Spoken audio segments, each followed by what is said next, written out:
le New Deal n'est rien d'autre que les objectifs de consolidation de la paix et de renforcement de l'État.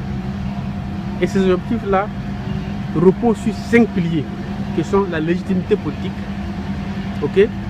la justice, la sécurité, le fondement économique, les revenus et services.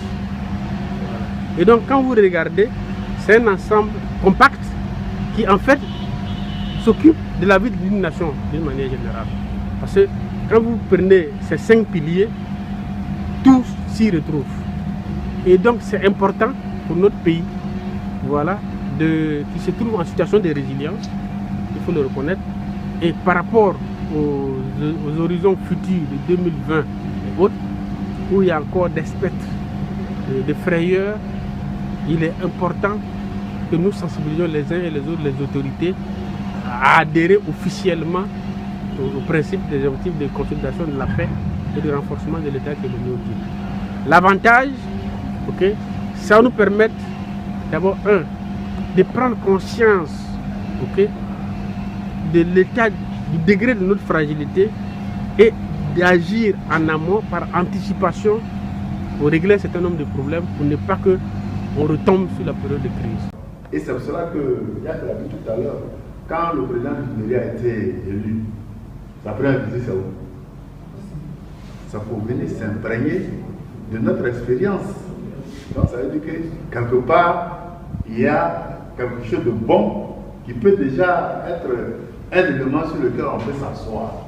Maintenant les autres, on continue de négocier comme on fait. C'est pour cela que cet atelier est ouvert à toutes les organisations de la société civile pour déjà s'approprier la chose et chacun à son niveau essayer de travailler de sorte que nous tous contribuons à l'amélioration de cette situation parce qu'elle a Ok. Donc c'est très important. Le New Deal, c'est un thermomètre. Les personnes bien portantes ont besoin du thermomètre. Les personnes malades ont besoin du thermomètre. Les positions convergentes ont besoin du thermomètre. Donc le New Deal, c'est un thermomètre. Non. Même les États, les États des pays développés en ont besoin. Les pays en conflit en ont besoin. Les pays qui sont en situation de résidence en ont besoin. Donc ce n'est pas stigmatisant quand on regarde l'objet. Mais c'est la terminologie. Fragilité, pays fragile qui est stigmatisant.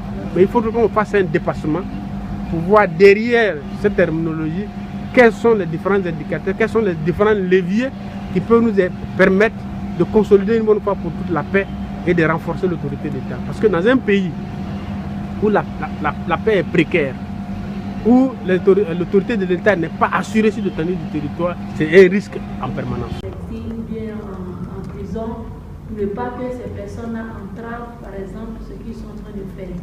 Est-ce que ce n'est pas ce manque de confiance qui fait ça? Donc, tout à l'heure, on a cité 3 pays, la Côte d'Ivoire, la Sierra Leone et le Libéria, qui ont connu la guerre et qui aujourd'hui sortent de la crise. Mais parmi ces 3 pays-là, on constate que la Côte d'Ivoire est avancée dans le processus, alors que la guerre a pris fin au Libéria et en Sierra Leone avant celle de la Côte d'Ivoire. Je voudrais donc savoir comment est-ce qu'on peut expliquer ces performances de la Côte d'Ivoire là. Est-ce que c'est dû à l'aura ou bien à la notoriété de la Côte d'Ivoire ou bien à l'importance de la Côte d'Ivoire au point de vue international? Donc c'est pourquoi nous appelons de tous nos voeux aux différentes parties prenantes, que ce soit administration, secteur privé, société civile, qu'ensemble on travaille dans l'implémentation du New Deal.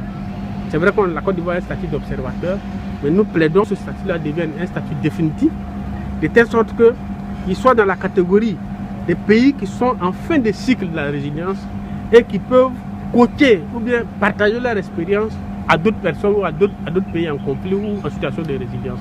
C'est comme ça qu'il faut le voir. Mais généralement, le constat qui a été fait, c'est qu'en cas de conflit, la plupart